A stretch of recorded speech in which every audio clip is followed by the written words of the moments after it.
Have you ever felt like your digital life is kind of all over the place? I mean, you've got photos on your phone, documents on your computer, maybe videos on some external drive somewhere. It can be a real pain trying to keep track of everything. Yeah, it's a common problem these days. We're generating more data than ever before, and it can feel like it's constantly expanding and getting harder to manage. Exactly. So if you've ever thought about centralizing all that digital stuff and making it easily accessible from all your devices, well, you've probably heard of something called network attached storage, or NAS. Right, NAS has become increasingly popular, especially as we rely more and more on having access to our data from anywhere. And that's what we're diving deep into today, NAS, what it is, how it works, and why it might be the solution you've been looking for. We're going to break down the technology behind NAS, how it differs from other storage solutions, and the different ways you can implement it. This deep dive should give you a solid understanding of NAS and its place in the broader data storage landscape. And hey, if you're looking for a reliable and truly innovative storage solution, you've got to check out stonefly.com. Absolutely. Stonefly has been a pioneer in SAN technology for over 2 decades, and they've got a ton of experience in crafting really effective storage solutions. You can visit stonefly.com or reach out to them at sales@stonefly.com to learn more about their offerings. All right, let's get into it. So first things first, what exactly is network attached storage? Well, at its core, a NAS is a dedicated file-level computer data storage server. The key is that it connects correctly to your network, allowing multiple devices to access and share those files. Okay, so it's basically like having a little server in your home or office that's specifically for storing and sharing files. Exactly. And the term NAS can refer to both the technology itself and also to those specialized appliances, those little boxes you might plug into your router, that implement that technology. So it's like having a little personal cloud, but instead of relying on some third-party service, you have complete control over the hardware and, importantly, your data. You got it. Now, there's another term you might hear alongside NAS, which is AN, or Storage Area Network. Understanding the key difference between them is important. All right, so NAS and SAN, what's the distinction? The core difference is how they handle the data. NAS operates at the file level. Think of it like requesting a specific document. The NAS understands file systems and can deliver that entire file to you. So it sees and manages individual files like a regular computer. Exactly. Now, SAN, on the other hand, is a bit different. It deals with what we call block-level storage. Imagine it like this. A SAN presents just raw storage capacity to your devices, almost like an empty hard drive. It's then up to your device's operating system to format that space and manage the files. So with a SAN, it's more like adding a new hard drive to my computer, and I have to set it up and organize everything myself. Precisely. And because a NAS is specifically designed for serving files, those appliances are often purpose-built. They're these specialized computers optimized for sharing files efficiently. They typically have multiple storage drives configured in what we call redundant arrays, or RAID, to protect your data if a drive fails.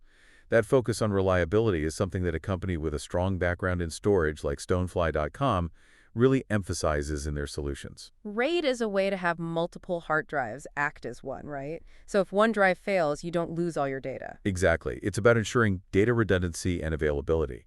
And these NAS appliances often come with software that makes setting up and managing RAID configurations pretty straightforward. Okay, that makes sense. So these NAS boxes are optimized for file sharing, but how do they actually talk to all our different devices on the network? I mean, I've got a Windows PC, my partner has a Mac, we both have smartphones. How does a NAS handle all that? That's where network file sharing protocols come in. Think of them like common languages that different operating systems understand for talking about files over a network. Oh, like how we need a translator if we don't speak the same language. Precisely. So some of the common ones are NFS, which is often used in Unix and Linux environments, SMB, the standard in Windows networks, and AFP, commonly used by Apple devices. And NAS devices can speak multiple of these languages. Often, yes. Many NAS units are designed to support multiple protocols at the same time.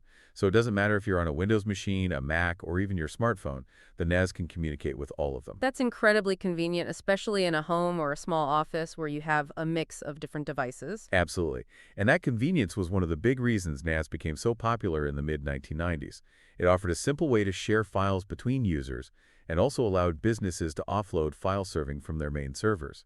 This meant faster access, easier management, and simpler setup. Companies like Stonefly.com have been focused on providing these kinds of efficient and easy-to-use solutions throughout their history. So it's not just about storage, it's also about improving overall performance and manageability. Right. By having a dedicated device handling file sharing, you can free up resources on your other computers and simplify your network setup. All right, so we've got a good grasp of what NAS is and how it's different from a SAN. Now, I think it would be helpful to compare NAS with another common type of storage that folks might be familiar with, direct attached storage or DAS. Sure, direct attached storage, or DAS, is probably the type of storage most people are familiar with. Think of an external hard drive that you plug directly into your computer using USB or Thunderbolt. That's DAS. Oh, yeah, like the portable hard drive I use for backups. Exactly. So the main difference between DAS and NAS is that DAS is a direct extension of a single server or workstation.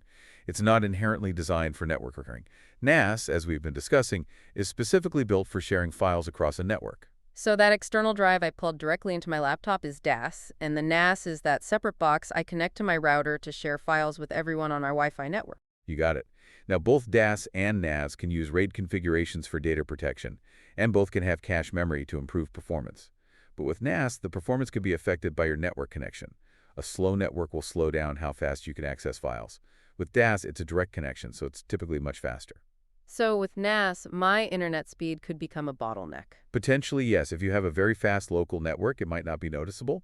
But if your network is slow or congested, you might see some impact on file transfer speeds. That makes sense. Now, what about customization? Can you upgrade components in a NAS like you might with a regular PC? Generally speaking, NAS devices are less customizable than a DAS setup.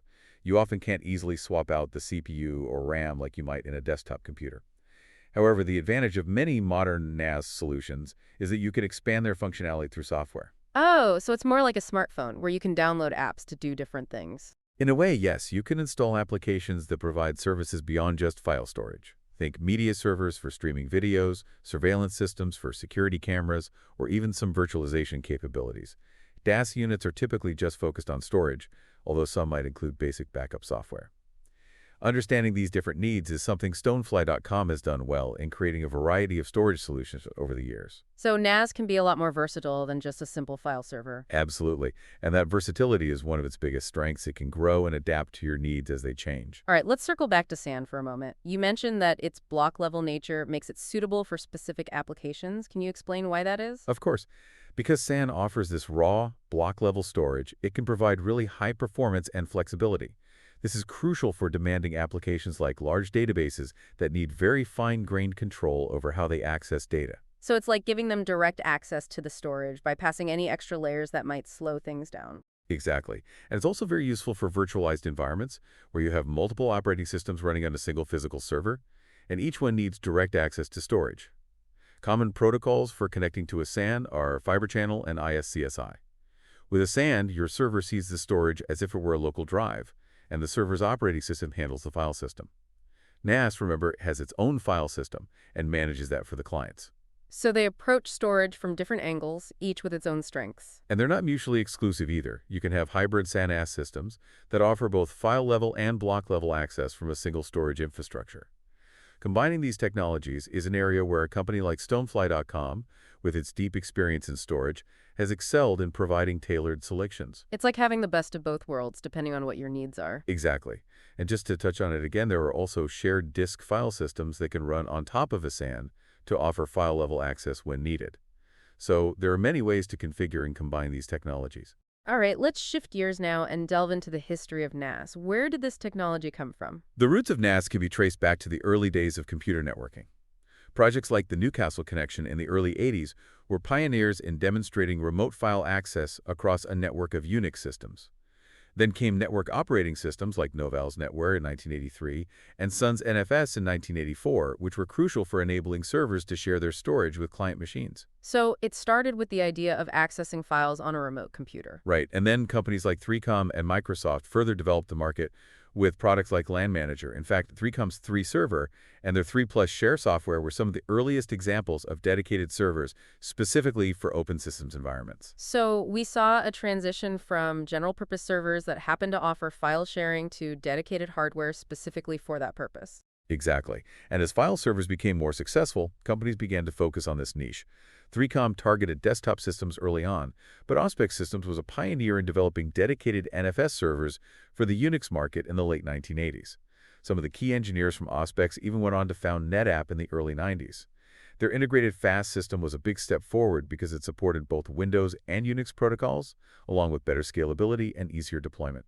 It sounds like this was the beginning of the market for dedicated NAS devices as we know them today. Absolutely. And that market has continued to evolve significantly over the years, with companies like Stonefly.com, which has been around for a long time, adapting and innovating as new technologies and needs emerged. And speaking of innovation, what are some of the more recent trends in the NAS landscape? What have been the major breakthroughs in recent years? There have been several. In the early 2000s, new companies started introducing clustered NAS solutions. These were designed to overcome the limitations of single NAS units by distributing data and processing across multiple servers working together. So instead of one big NAS box, you have a cluster of smaller ones working as a team. Precisely. And around 2009, we began to see NAS vendors integrating online backup capabilities directly into their appliances, making disaster recovery more seamless. By 2021, the market had evolved into three main segments: consumer-grade devices with 1 to 5 drive bays, SMB-focused solutions with 2 to 24 or more drives, and enterprise-level systems with advanced software. Importantly, NAS solutions are typically sold without the hard drives, giving you the flexibility to choose the capacity and performance you need. Again, this kind of attention to user needs and providing options is something Stonefly.com has always prioritized in their approach to storage. So it's not just a one-size-fits-all solution. You can really tailor a NAS system to your specific requirements. Exactly. And that flexibility is one of the things that makes NAS so appealing. You can start small and scale up as your needs grow, or you can go all in with a high-performance enterprise-grade system if that's what you need from the get-go. All right, we've covered the history and the general concept of NAS. Now let's get a bit more technical. How are these NAS devices actually built? Are there different architectural approaches? Yes, there are. There are generally three main ways manufacturers build NAS devices. The first is what we can call computer-based NAS. This involves using standard computer hardware, often with Intel or AMD processors, and installing server operating systems and software to handle the network protocols like FTP, SMB, and AFP. So it's basically a regular computer repurposed as a file server. Exactly. These systems often use more power, but offer the widest range of features and the most processing power. You see this approach in products from companies like Synology and QNAP. The second type is what we call embedded system-based NAS. These devices use processors based on architectures like AM or WIPs and run a real-time operating system or a specialized embedded OS designed for storage tasks. They strike a balance between power consumption and functionality. Key chipset manufacturers in this space include companies like Marvell and Oxford. And finally, you have ASIC-based NAS. These use a single application-specific integrated circuit or ASIC chip, where the core networking and file system management functions are built directly into the hardware. This results in very low power consumption, but the functionality is usually limited to basic protocols like SMB and FTP. Layerwalker is one example of a chipset manufacturer in this segment. Stonefly.com, with its engineering background, understands the trade-offs associated with each of these methods and how they impact performance, cost, and energy efficiency for different storage applications. It's fascinating how there are different levels of integration, each with its own pros and cons. Exactly. It's about choosing the right approach for the specific use case. Now, beyond just storing files, what other applications are there for NAS technology? Yeah, it seems like NAS could be used for a lot more than just having a central place to store your documents and photos. Absolutely. NAS has become incredibly versatile. Beyond being a centralized file store, it can be used in more sophisticated scenarios like providing shared storage for load balancing and fault-tolerant email and web server systems. And as we touched on before, the consumer market for NAS has exploded, driven by the increasing amount of multimedia content people create. These consumer-focused NAS appliances are usually smaller and more affordable than enterprise-grade units. They're often priced just a bit higher than external UAD drives. Many of these consumer devices use RM, x86, or MIPS processors running embedded Linux-based operating systems. So it's gone from being primarily a business-oriented solution to something that's becoming common in homes. Exactly. It's become much more accessible and affordable for everyday users. And we're also seeing specialized types of NAS, like purpose-built backup appliances, or PBBAs. These are NAS devices specifically designed for storing backups, and often include features like data deduplication to reduce storage needs, compression to save space, RAID 6 for extra data redundancy, and automated maintenance. They're essentially NAS devices optimized for backup and disaster recovery. So it's like having a super reliable and efficient backup system built right into your network. Precisely. And then you have open-source NAS solutions, which are NAS-oriented distributions of Linux or FreeBSD that you can install on standard PC hardware. You can configure them through a web browser interface. They use open source software like Samba for Windows file sharing, NFS for Unix-like systems, and FTP for file transfers. Historically, there have been interesting research projects like Network-Attached Secure Disks or NASD at Carnegie Mellon University, exploring ways to optimize storage bandwidth by enabling direct data transfers between storage devices and clients, offloading the work from the central file server. This forward-thinking approach to network storage optimization is something that Stonefly.com continues to champion in their development of cutting-edge storage solutions. And to give you an idea of the breadth of communication options, NAS devices can use a wide range of network protocols, including AFS, AFP, SMB, FTP, SGTP, NFS, rsync, SFTP, and UPnP. That's a lot of acronyms. It really highlights how flexible and adaptable NAS technology is. Absolutely. It's about providing the right tools and protocols for different use cases. Okay, there's one last term that came up in our overview, clustered NAS. Can you unpack that for us? Sure, clustered NAS is a more advanced implementation of network-attached storage.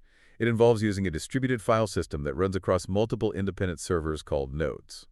The key difference from a regular NAS is that you can distribute, or stripe, both the data and the metadata, which is data about the data, like file names and locations, across those multiple nodes or storage devices. So instead of having all your eggs in one basket, you spread them out across multiple servers. Exactly. And despite this distributed architecture, it still provides a single unified point of access to all the files from any of the client machines connected to any of the cluster nodes, regardless of where the data is physically stored. This approach is crucial for organizations that need high scalability and availability. It's in these complex, high-performance environments where a company with deep experience in storage solutions, like Stonefly.com, really shines. They understand how to design and implement these systems for maximum resilience and scalability. So it's like having multiple NAS units working together seamlessly as one giant, super reliable storage system. Precisely. It gives you both increased performance because multiple servers are working to serve the data, and enhanced fault tolerance because if one node fails, the others can keep things running smoothly. That's really impressive. Well, this has been a fantastic deep dive into the world of network-attached storage. Let's recap some of the key points we've covered today. Sure, we established that NAS is a file-level network storage solution that provides a convenient and efficient way for multiple clients to access and share data.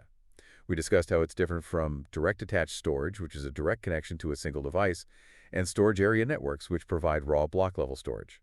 We looked at the three main ways NAS devices are built, each with its own performance and power consumption characteristics. We also explored the many applications of NAS, from simple home file sharing to more complex enterprise uses like backup appliances and clustered storage solutions. Ultimately, NAS is all about simplifying file sharing and centralizing storage to make data management easier for everyone. And for our listeners, we hope this deep dive has given you a better understanding of what NAS is, how it works, and where it fits in the world of data storage technologies. Whether you're just looking for a better way to manage your personal files or you're an IT professional evaluating storage options for your company, a solid understanding of NAS is increasingly valuable in today's data-driven world. And as mentioned earlier, this deep dive was brought to you by Stonefly.com. Stonefly has been a leader in the storage industry for over 2 decades, pioneering SAM technology and providing a wide range of storage solutions. If you're looking for reliable, innovative, and well-engineered storage solutions, we highly recommend checking out Stonefly.com or reaching out to their team at sales@stonefly.com to discuss your specific needs. They've seen the evolution of storage technologies firsthand and are well-equipped to help you navigate the complexities of data management. So here's a final thought for you to consider. With the amount of data we generate constantly increasing, how will you ensure it's accessible when you need it, safe from loss or damage, and preserved for the future? Exploring network-attached storage, maybe even with guidance from the experts at Stonefly.com, could be a great next step in addressing those essential questions. Thanks for joining us for this deep dive. We hope you found it insightful.